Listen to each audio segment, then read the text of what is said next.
How are we doing, people? Welcome back to another video. Today I'm going to talk a little bit about how my job as a teacher has changed slightly since moving to Spain. Over the last 6 or so years, I have been working in a primary school in various ways. In the UK, it was a local primary school.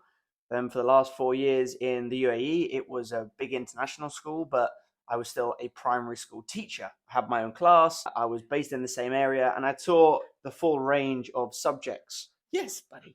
Since being in Spain, I am no longer technically a primary school teacher. I'm now a middle school teacher, and I'm only teaching maths and computing. Now, I am very aware, and I was when I first applied for the position, that the school I am now working at operates with a lower, middle, and senior school model, which not all schools do, but mine does. For anybody that doesn't know what the lower, middle, and upper school model looks like, I mean, it's not too dissimilar to the standard primary versus secondary model. It's just split up into 3 parts. So lower school is from early years all the way through to about year 4. Then you've got year 5 up to year 8, and then year 9 onwards is considered the senior school. The middle school does operate way more like a senior school than it does a junior school, hence me only teaching 2 subjects, which is a little bit interesting, and it's something I'm having to try and get used to. But before I properly get into this video, it is currently 9 a.m. It is a Thursday morning, which is a bit unusual. It's not half term, but it is a really long extended weekend, which is great. So I'm going to make the most of my morning, and I'm going to go for a run. So as I said, we've got an extended weekend. Now, a lot of international schools don't operate with half terms, which I've always been used to, and my current school doesn't either. We just have 3 large terms and the occasional long weekend, bank holiday weekends, public holidays, things like that. So this is the first one. So it's about midway through the first term, which is always notoriously the longest term, and I've now got a nice 4-day break. I've now got to all of the woodland area of where I live. It's beautiful around here, although the sky is looking mighty grey. When I've looked at the weather forecast, I think we're in for 4 days of rain, so great time to have some days off, eh? My rice cakes, cottage cheese and coffee is definitely not serving me well right now. I'm tired. Not like physically, I just feel low on energy. Rookie error. 7:24. Pace has obviously dropped, so I'm walking. Nearly 40 minutes. I'm now back, nearly 11k. Not bad. And I need to go cool down, get hydrated, eat again, shower, and I'll see you guys in a minute. Oh, I feel so much fresher. I have got myself a coffee. I've already had a little bit of breakfast, and I've showered. So I feel fresh, I feel good. Right, let's go and get situated, and let's discuss middle school antics. So when I first started to look into teaching, and I had various friends, as most people do, that were teachers, I was obviously interested in what kind of role to take within a school, whether I wanted to work in primary, with lowers, with the youngest children, maybe looking at specializing in a senior school, taking down the biology route, which is where my education naturally went. And I opted for primary school, teaching children between the ages of sort of 5 and 10. And I am now obviously in a middle school, as I said at the start of this video, and I'm teaching in year 5 and 6. So the children are between sort of 8 and 11, around that kind of age. And I'm only teaching maths and computing. I always quite like the idea of being able to teach a mixed curriculum, being able to teach English and maths, science, computing, humanities. Whereas now I'm only teaching 2 subjects, and it's interesting. Now, the first thing that I will say that is a positive, it's a plus, is I've only got 2 topics to focus on. So I'm not worrying about the children's writing and things like that. I'm only worrying about maths, which means that I have way more time and headspace to plan and to assess and to think about how I can improve my teaching. So that's come as quite a pleasant surprise. I always looked at just teaching one subject as being quite limiting, whereas now I'm doing it and have done for the last sort of month and a half, and I'm really enjoying it. I'm really enjoying just solely getting stuck into one topic. And it's quite nice that I'm teaching multiple classes within the same year group, the same topic. Because I know, for instance, if I teach one class on a Monday and then I'm teaching my next class a couple of hours later, well, I've already done this lesson. I've seen what the children have done really well at. I've seen the areas that they've struggled in. So even over the course of a couple of hours, I've been able to adapt my teaching, which has been great. And it's also allowed me to think of new and exciting and different ideas, which if I only teach the lesson once to one class and one group of kids, I probably wouldn't get that opportunity to do.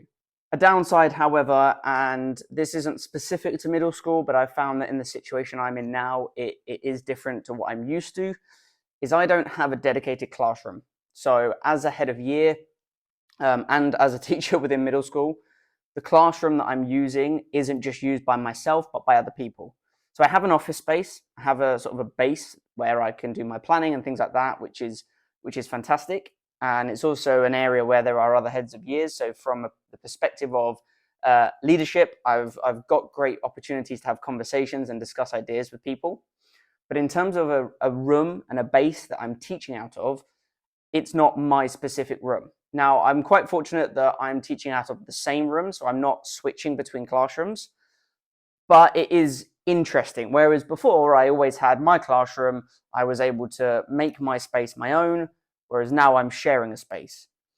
It's not a problem, it just has taken a little bit of time for me to adjust, because there are things such as working walls and shared spaces that obviously I'm now not the only person using this area, so I need to be mindful of what I do with the space so that I'm not taking things away or using up too much space for the other teachers that are in the room. So that's been a bit of a different one to get my head around. Another thing is I just have more children that I'm teaching. I've been head of year in the past. I was head of year last year, and so I've overseen multiple classes and groups of children. However, now I'm teaching across like 5, sometimes 6 classes. I'm having to know the individual levels of many, many more children than I'm used to. Now, I've actually kind of taken this in my stride quite well, but at the start of the year, when you're in a new school, trying to remember like 300-400 kids' names, it's a bit balmy. Now, I do have to add, because I teach maths, there are certain elements of my role from a day-to-day basis that is probably easier than other middle school teachers. And this is really important to note. When you're teaching maths, of course, you've got to plan and you've got to mark and you've got to sort resources and things like that for the children. And there are a lot of physical manipulatives, right? Because not all children get on well with just writing on paper. Sometimes I do need to have counters and various other things to support my teaching, which you don't have as much in things like English and humanities and science and so on. However, the time it takes me to assess is considerably quicker than something like English. If I'm assessing in English, the children are writing potentially large stories that go over multiple pages. I'm looking for multiple features within those stories, and it takes a long time because of the quantity of writing that the children are doing. Whereas for maths, we might get a page out of them, maybe a page and a half, but it's something that I can scan over, see that the children have done the methods that they've been taught. Maybe they're doing an element of explaining, and if I can see that they've understood the maths and the concepts and they can explain that, then that's great.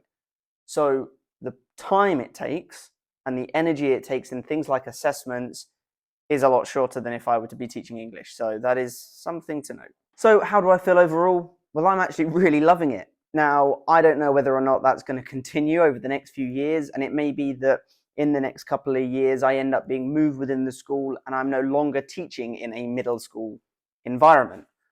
But at the moment, having only just started in this new role and being a new middle school teacher, comparing it to my experience of being sort of a lower school teacher and having one class and teaching all the subjects, I'm really enjoying it. So if you're in a situation where you're potentially looking at moving jobs, or you're wondering whether or not senior or middle school would be a good idea, give it a second thought, because I was a bit, I don't know, I had my reservations, and now I'm actually teaching year 5 and 6 maths and computing. I'm really enjoying it. It's great. Right, I am nearly finished with my coffee. It is 11:15 in the morning. I've got a few things that I've been wanting to do and have not had time for, so I'm gonna take some time to do those things, although I've heard the rumblings of thunder, so I don't think it's going to be too much longer before everything gets very wet.